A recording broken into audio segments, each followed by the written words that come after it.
যদি কোনোদিন আল্লাহর পথে চলতে গিয়ে কাউকে খুঁজে না পাও, তাহলে একা গাছের শিকড় গোড়ালি কামড়াইয়া ধরা একা হলেও দ্বীনের উপরে থাই। ওয়ালাউ আনতা আদা বিআসলি শাজারাতিন হাত্তা ইউদরিকাকাল মাউত ওয়া আনতা আলা যালিক। মৃত্যু পর্যন্ত আমি অনুরোধ করলাম, আমরা বলার চেষ্টা করছি, আমরা তোমাগরে বুঝাইবার চেষ্টা করছি। আপনারা যারা বাবা আছেন, অভিভাবক আছেন, আপনারা আপনাদের ছেলের প্রতি যত্নবান হন। কাঠ পালং আর সোফার ফার্নিচার, বিল্ডিং আর ইট, টাইলস আর বাথরুম নিয়া এত ব্যস্ত হইয়েন না। 1000 বছর যাবত, লাখো বছর মানুষ টাইলস ছাড়াও ঘুমাইছে বাপ, ইমান ছাড়া যেন না ঘুমায়।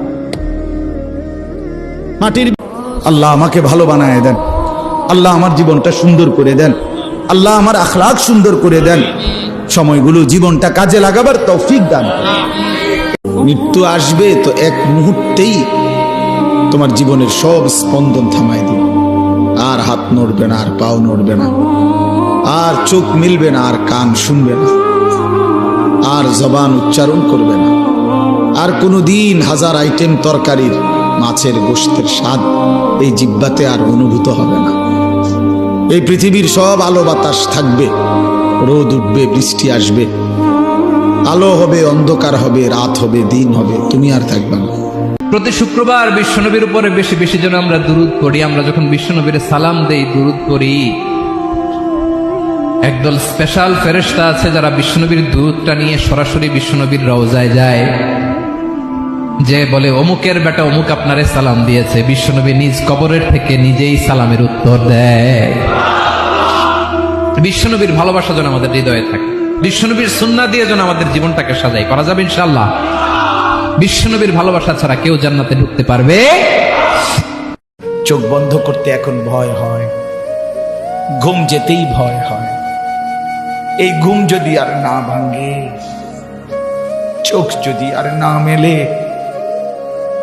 এত গুনাহ নিয়ে কবরে কেমনে যাব মাওলা? হাসরের ময়দানে দাঁড়াবো কিভাবে? আপনার বন্ধুর কাছে সুপারিশ চাইবো কেমনে মাওলা? হাউসে কাউসারে পানি মিলবে কিভাবে? মা আজই মাফ করে দেন, এখনই মাফ করে দেন, দেন আপনি মাফই করে দেন। আযাব দিলে আপনার কোনো লাভ নাই, মাফ করে দিলে আপনার কোনো ক্ষতি নাই। মাফ করলে আপনার কমবে না, মাফ না পেলে আমাদের উপায় থাকবে না। আমাদের যার কেউ নাই, কেউ নাই। এত লাশ, এত জানাজা, এত মানুষের কবর আপনি পড়লেন, দেখলেন, এত কিছু আপনারে আখিরাত মনে করাইতে পারলো না? এত কিছু আপনারে কবর মনে করাইতে পারলো না? আস্তাগফির। আহা, আপনি তো বড় পাষাণ।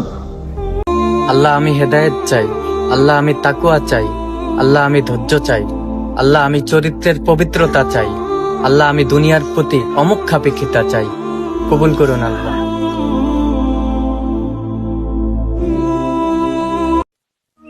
আচ্ছা, জীবনে কখনো কোনো মৃত ব্যক্তিকে গোসল করিয়েছেন?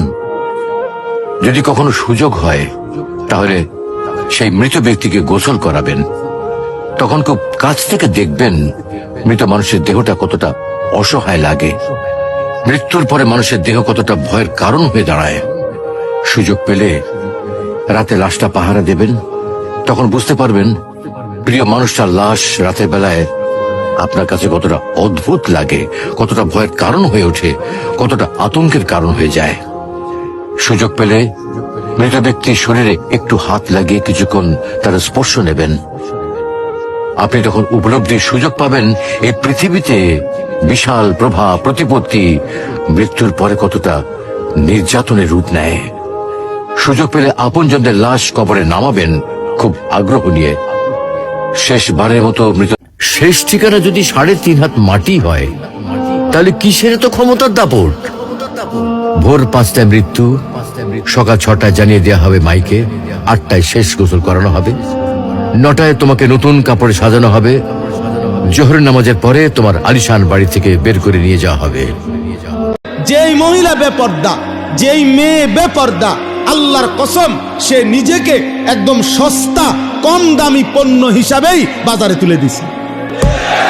হ্যাঁ, সে নিজেকেই তুলে দিছে যে আমি আমারে তুলে ধরলাম। এবার আঙ্গাল কাঙ্গাল আতুল লুলা যা আসো, ঠ্যাং ভাঙ্গা মাথা ভাঙ্গা যে আসো, বুড়া জোয়ান প্লাস্টিক রাবার যা আসো, আমারে দেখো, আমারে দেখো, আমি ছেড়ে দিলাম। সে নিজেকে মূলত লাঞ্ছিত করে।